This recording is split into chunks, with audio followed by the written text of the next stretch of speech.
Hello दोस्तों, अब Hindi classes में आपका बहुत-बहुत स्वागत है। आज कक्षा 8 की पुस्तक इतिहास, जिसका चौथा पाठ है भारत में कंपनी राज का प्रभाव। इस पाठ के सभी प्रश्नों के हल देखेंगे। तो सबसे पहला प्रश्न है, रेगुलेटिंग एक्ट बनाया गया था। कब बनाया गया था? तो 1773 ईस्वी में बनाया गया था। दूसरा प्रश्न, एशियाटिक सोसाइटी की स्थापना किसने की? तो आंसर होगा विलियम जोन्स ने। अगला प्रश्न अति लघु उत्तरीय है। बंगाल में दोहरी शासन व्यवस्था किसने शुरू की थी? बंगाल में दोहरी शासन व्यवस्था किसने शुरू की थी? तो आंसर होगा लॉर्ड क्लाइव ने।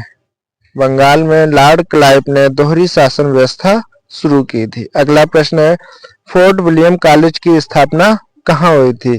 तो 1801 ईस्वी में कोलकाता में फोर्ट विलियम कॉलेज की स्थापना हुई थी। अगला प्रश्न है, सुप्रीम कोर्ट की स्थापना किस गवर्नर जनरल के समय हुई थी?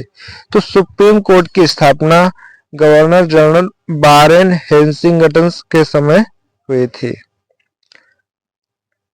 अब लघु उत्तरीय प्रश्न है, पिट्स इंडिया एक्ट के बारे में लिखिए। पिट्स इंडिया एक्ट के बारे में लिखिए। तो इस एक्ट के बारे में ब्रिटिश संसद ने 1784 ईस्वी में एक नया कानून पारित किया, जो पिट्स इंडिया एक्ट कहलाया। इस अधिनियम के द्वारा जो ब्रिटेन सरकार थी, सरकार के नियंत्रण में एक नियंत्रण परिषद था, जिसका नाम बोर्ड ऑफ कंट्रोल के नाम से भी जाना जाता है। इस परिषद के द्वारा ब्रिटिश सरकार को भारत में कंपनी के जो सैनिक थे तथा असैनिक राजस्व संबंधी मामलों में एकाधिकार प्राप्त हो गया और गवर्नर जनरल को भारत में जितने भी ब्रिटिश फौजों का मुख्य सेनापति बनाया गया था। अगला प्रश्न, स्थायी बंदोबस्त क्या था? स्थायी बंदोबस्त क्या था? तो अधिक माल गुजारी यानी लागान वसूल कर देने वाले को नीलामी बोली के आधार पर उन्हें तथा उनके पुत्रों को आजीवन उस गांव का जमींदार घोषित कर दिया जाता था। यही जमींदारी प्रथा का स्थायी बंदोबस्त था। यानी कि जैसे कोई गांव 10,000 रुपए में नीलाम हुआ और जो इसका जमींदार बनाया गया, उसने अगर 10,000 से ज्यादा किसानों से, मजदूरों से लगान वसूल कर सरकार के पास जमा कर दिया, तो जिसने जो जमींदार था और उसके जो पुत्र थे, वे स्थायी जमींदार घोषित कर दिए जाएंगे। यही स्थायी बंदोबस्त था।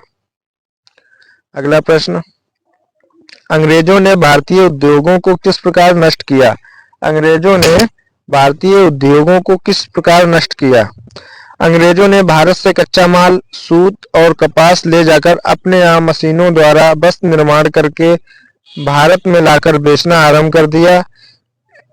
इस सस्ते और अच्छे कपड़े का सामना भारतीय उद्योग नहीं कर सके और यहाँ के कारीगर बेकार हो गए। इस प्रकार अंग्रेजों ने भारतीय उद्योग को नष्ट किया।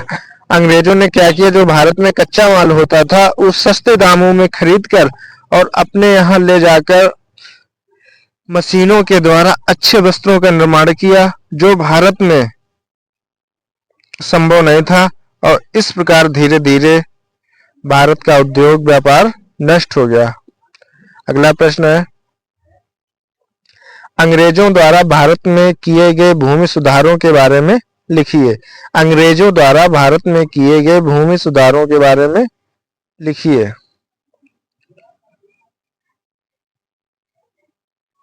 तो सबसे पहला है स्थायी बंदोबस्त। क्या है? स्थायी बंदोबस्त। सबसे पहला स्थायी बंदोबस्त लागू करके उसने अधिक से अधिक माल गुजारी वसूल करके देने वाले को नीलामी बोली के आधार पर उन्हें तथा उनके पुत्रों को आजीवन स्थायी रूप से उस गांव का जमींदार घोषित कर दिया। यही जमींदारी प्रथा या स्थायी बंदोबस्त कहलाता है। अब यही लोग जमीन के मालिक हो गए, किंतु यह स्वामित्व अभी तभी तक रहता जब तक वे माल गुजारी देते रहते थे।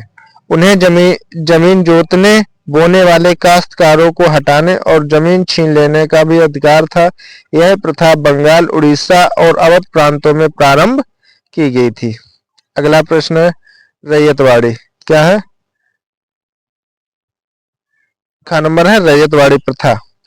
दक्षिण भारत के मद्रास प्रांत में मालगुजारी देने का उत्तरदायित्व रैयत यानी कि काश्तकार को सौंपा गया। मालगुजारी की धनराशि लगभग 30 वर्ष के लिए निश्चित कर दी गई। रैयत अपनी उपज का लगभग आधा भाग सरकार को मालगुजारी के रूप में देता था। महलवाड़ी प्रथा। कौन सी प्रथा? महलवाड़ी प्रथा। उत्तर प्रदेश के पश्चिम में दिल्ली और पंजाब के आसपास मालगुजारी कई गांवों के समूह के स्वामियों से वसूल की जाती थी। ये समूह महल कहलाते थे, इसीलिए इस प्रथा को महलवाड़ी प्रथा कहते हैं। सरकार महल और स्वामित्व रखने वाले से मालगुजारी वसूल करने का समझौता करती थी।